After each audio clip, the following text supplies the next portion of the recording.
La información es poder.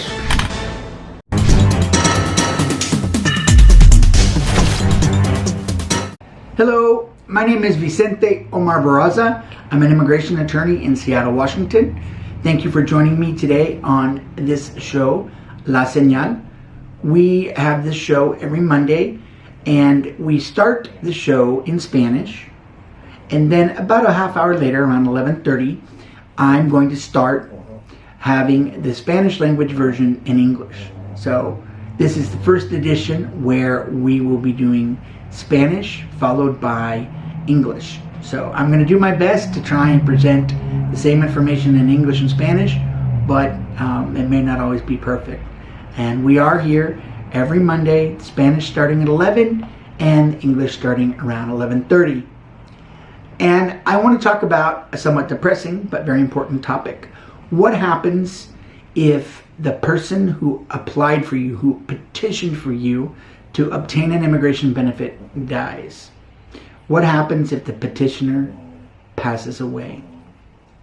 The rules are somewhat complex, but there's a law called 204L that applies in these situations. And the law applies to cases where the petitioner dies and the beneficiary is living in the United States. The law also benefits derivative beneficiaries. The petitioner can be a citizen or a resident.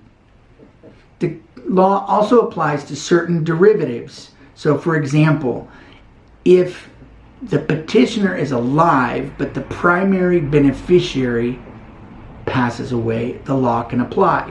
So for example, if a U.S. citizen applies for his daughter, she's typically on a wait list, and the wait list is a really, really long wait list.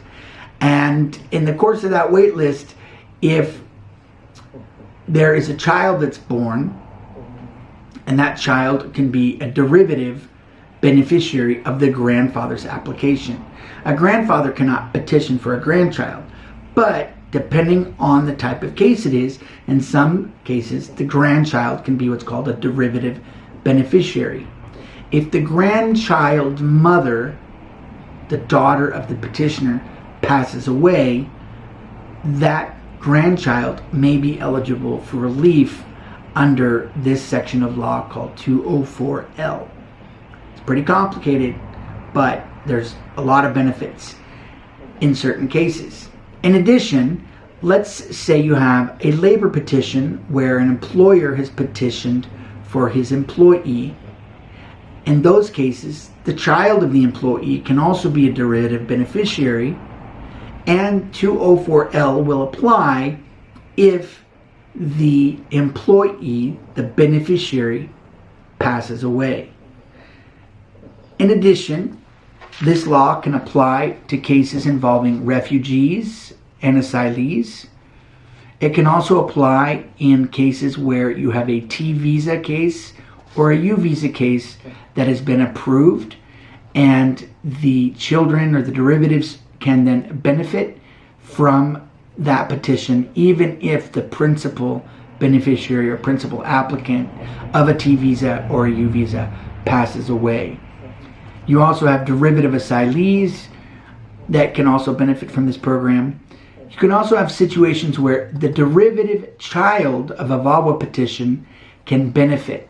So for example, if I'm the child of an immigrant who was the victim of abuse in a relationship with a U.S. citizen, and that person passes away, the direct victim, the child beneficiary can still benefit. Also, we've got certain cases that are called registry cases or Cuban cases where the benefit can apply.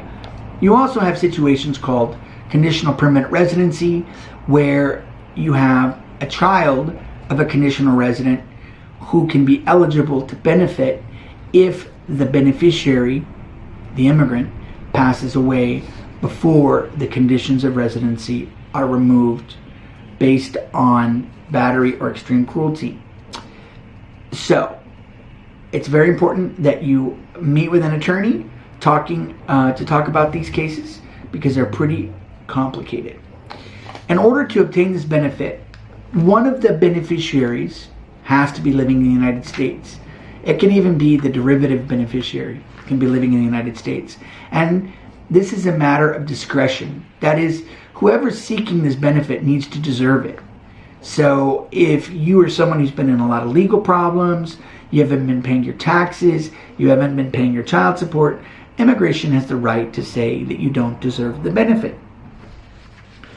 What happens in a case where the person is not living, the beneficiary, the person seeking this benefit is not living in the United States? That's a lot more complicated because the law doesn't apply to a situation like that. So for example, if we have a U.S. citizen who petitioned for his daughter in Mexico and the U.S. citizen passes away before the case is approved, his daughter living in Mexico, the principal beneficiary or the principal applicant, can apply for what's called humanitarian reinstatement. The trick is, the problem is that the derivative child, that is the grandchild who's living in Mexico with his mother when the grandfather passes away, is not eligible to obtain humanitarian reinstatement. In other words, he cannot accompany his mother.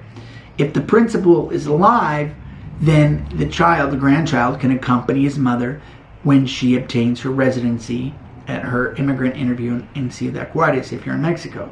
However, if the principal beneficiary passes away, there is no benefit to the derivative child.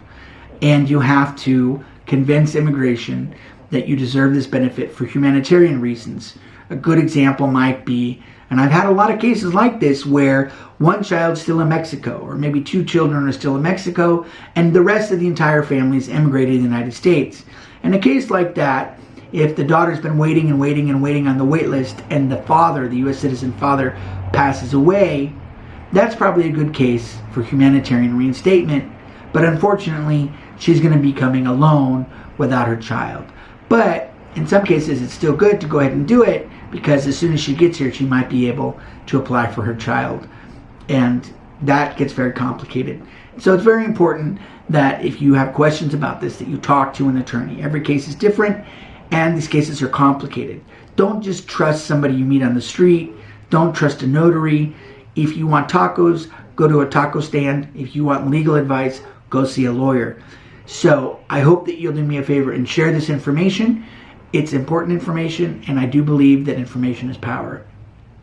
So with that, I hope to see you at our next show, La Señal, as we do these now in Spanish and in English. Until next time.